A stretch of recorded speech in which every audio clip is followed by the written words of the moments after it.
সবাই পোল্যান্ড যেতে চায়, কিন্তু সবাই একই এক্সপিরিয়েন্স পায় না। আজকের ভিডিওটা আমি একটু অন্যভাবে শুরু করতে চাই, কারণ পোল্যান্ড নিয়ে আজকে যা বলবো এটা শুধু ভিসা নিয়ে না, এটা শুধু স্যালারি নিয়েও না, এটা ডিসিশন নিয়ে। বাংলাদেশ থেকে দুইজন মানুষ পোল্যান্ড গেল, দুইজনের ওয়ার্ক পারমিট আছে, দুইজনের ইউরোপ যাওয়ার স্বপ্নও আছে। 1 বছর পরে একজন দেশে টাকা পাঠাচ্ছে, আরেকজন বলছে আমি ভাবছিলাম একরকম, বাস্তবতা আরেক রকম। এখন প্রশ্ন, কেন? একই দেশ, একই কন্টিনেন্ট, একই অপরচুনিটি, কিন্তু রেজাল্ট আলাদা কেন? কারণ যাওয়ার আগে ইনফরমেশন আলাদা ছিল। আজকে আমি পোল্যান্ড নিয়ে 7টা বিষয় বলবো, যেগুলো না জানলে পরে অনেক মানুষ বলবে আগে জানলে ভালো হতো। এই ভিডিও পোল্যান্ড ডিসকারেজ করার জন্য না, ড্রিম সেল করার জন্যও না। এই ভিডিওর উদ্দেশ্য এক্সপেকটেশন আর রিয়েলিটির গ্যাপ কমানো। চলুন শুরু করি। একটা অফারে নাম্বার লেখা আছে, দেখতে ভালো, কিন্তু ইউরোপে নাম্বার সবসময় স্টোরি বলে না। আমরা বাংলাদেশে যেটা করি, স্যালারি শুনি, কম্পেয়ার করি, কিন্তু পোল্যান্ডে গিয়ে মানুষ বোঝে স্যালারি একটা লাইন। এখন আমি একটা মাইন্ডসেট বলি, যদি কেউ শুধু স্যালারি নিয়ে কথা বলে কিন্তু কাজ, ঘন্টা, বাসা, কন্ট্রাক্ট, গ্রোথ এসব নিয়ে কথা না বলে, তাহলে পিকচার কমপ্লিট না। এবং এখানে অনেক ওয়ার্কার পরে হতাশ হয়, কারণ এক্সপেকটেশন ইনকাম থেকে দ্রুত বড় হয়ে যায়। এখন একটা কথা বলি, যেটা অনেক মানুষ আগে বুঝে না, প্রথম জব। এই জিনিসটা মানুষ অনেক বড় করে দেখে।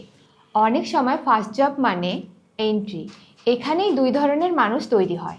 একজন ভাবে আমি আটকে গেছি, আরেকজন ভাবে আমি শুরু করেছি। এই মাইন্ডসেট ডিফারেন্স অনেক বড়। এখন আসি সবচেয়ে কমন ডিবেটে। Warehouse, factory, construction. মানুষ কম্পেয়ার করতে ভালোবাসে, কিন্তু অনেক সময় কোশ্চেনটাই ভুল, কারণ একই কাজ 2 জন মানুষকে 2 রকম রেজাল্ট দেয়। একজন গ্রো করে, আরেকজন বার্ন আউট করে। এখন যে বিষয়টা নিয়ে খুব কম কথা হয়, অ্যাডাপ্টেশন। অনেক ওয়ার্কার ভাবে ইউরোপে গিয়ে শুধু কাজ করব। আপনি নতুন সিস্টেম শিখছেন, নতুন এক্সপেকটেশন, আর এই অ্যাডাপ্টেশন ফেস কে যারা রেসপেক্ট করে তারা সাধারণত লং রানে বেটার করে, কারণ তারা প্যানিক না করে অবজার্ভ করে। আরেকটা কথা মনে রাখুন, ইউরোপে গিয়ে দ্রুত চেঞ্জ করার চেষ্টা না করে স্টেডি হওয়া অনেক সময় বেশি ভ্যালুয়েবল। এখন এমন একটা বিষয় নিয়ে কথা বলবো যেটা মানুষ অফার নেওয়ার সময় সবচেয়ে কম জিজ্ঞেস করে, অ্যাকোমোডেশন, কিন্তু পরে গিয়ে সবচেয়ে বেশি ডিসকাস করে। কারণ বাংলাদেশে আমরা ভাবি থাকার জায়গা মানে ঘুমানোর জায়গা, কিন্তু ইউরোপে অ্যাকোমোডেশন অনেক সময় আপনার পুরো রুটিন চেঞ্জ করে দেয়। Distance, room sharing, daily movement, rest. আর ইন্টারেস্টিংলি অনেক ওয়ার্কার পরে রিয়েলাইজ করে স্যালারি নিয়ে যত চিন্তা করেছিল বাসা নিয়ে অর্ধেকও করেনি। বাসা কমফোর্টেবল না হলে কাজও মেন্টালি হেভি লাগে। তাই যাওয়ার আগে একটা কোশ্চেন করবেন, বাসা ফ্রি কিনা এটা না, বাসা প্র্যাকটিক্যাল কিনা। এখন একটা সেন্সিটিভ টপিক, ওভারটাইম। কারণ অনেক ওয়ার্কার ইউরোপ প্ল্যান করে এক্সট্রা আওয়ার মাথায় রেখে, কিন্তু একটা প্রশ্ন করি, যদি ওভারটাইম কমে যায় তাহলে পুরো হিসাব বদলে যাবে। ওভারটাইম সাপোর্ট হতে পারে, ফাউন্ডেশন না। আর আমি এখানে একটা চিন্তা করতে বলি, আপনি ইনকাম বানাবেন নাকি ডিপেন্ডেন্সি? কারণ শর্ট টার্ম আর লং টার্ম এক জিনিস না। অনেক সময় স্টেডি মানুষ ফার্স্ট মানুষকে বিট করে। এখন আসি এমন একটা জায়গায় যেটা মানুষ অনেক সময় ইগনোর করে, ল্যাঙ্গুয়েজ।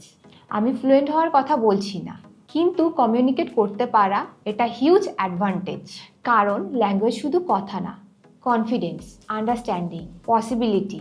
অনেক সময় সুযোগ আসে, কিন্তু কমিউনিকেট না করতে পারলে মানুষ মুভ করতে পারে না।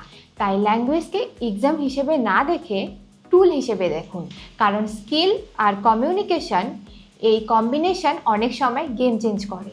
এখন একটা প্যাটার্ন নিয়ে কথা বলি, সবচেয়ে বেশি ইমপ্রুভ কারা করে?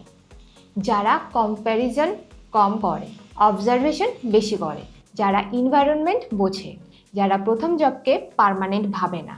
কারণ ইউরোপে অনেক সময় বড় জাম্প না, স্মল কনসিস্টেন্ট স্টেপ কাজ করে। আর এই মাইন্ডসেট বাংলাদেশ থেকে যাওয়ার আগেই বিল্ড করা যায়। এই ভিডিও শেষ করার আগে আমি চাই আপনি নিজের কাছে 7টা প্রশ্ন করুন। ফার্স্ট, আমি স্যালারি দেখছি নাকি পুরো পিকচার? সেকেন্ড, আমি কি প্রথম জবকে ফাইনাল ভাবছি? থার্ড, আমি সেক্টর বুঝছি নাকি শুধু শুনছি? 4th, আমি অ্যাডাপ্টেশন এর জন্য রেডি। 5th, আমি অ্যাকোমোডেশন নিয়ে ভাবছি। 6th, আমার প্ল্যান ওভারটাইম ডিপেন্ডেন্ট। 7th, আমি ইমপ্রুভ করার প্ল্যান নিয়ে যাচ্ছি। যদি এই 7টার অ্যান্সার ক্লিয়ার হয় তাহলে আপনার ডিসিশন অনেক স্ট্রং হবে। আর একটা কথা মনে রাখুন, পোল্যান্ড কোনো শর্টকাট না, আবার ইম্পসিবলও না। এটা একটা অপরচুনিটি, কিন্তু অপরচুনিটি তখনই কাজ করে যখন মানুষ প্রিপেয়ার্ড থাকে। আজকের ভিডিওটা যদি আপনার কাছে ইনফরমেটিভ আর ইউজফুল মনে হয়ে থাকে তাহলে একটা লাইক করবেন। আর আপনার পরিচিত কেউ যদি পোল্যান্ডে যাওয়ার প্ল্যান করে থাকে তাহলে তার সাথে শেয়ার করুন। আর এমন বাস্তবভিত্তিক ওয়ার্ক পারমিট, ভিসা আর ইউরোপ নিয়ে লং ফর্ম ভিডিও দেখতে চাইলে, আর আপনি যদি চান আপনার ফাইলটি বড়পুলের দ্বারা প্রসেস করতে, তাহলে আমাদের সাথে যোগাযোগ করুন। যোগাযোগ করতে কল করুন বা হোয়াটসঅ্যাপ করুন এই নাম্বারে 01711651519 নাম্বারে।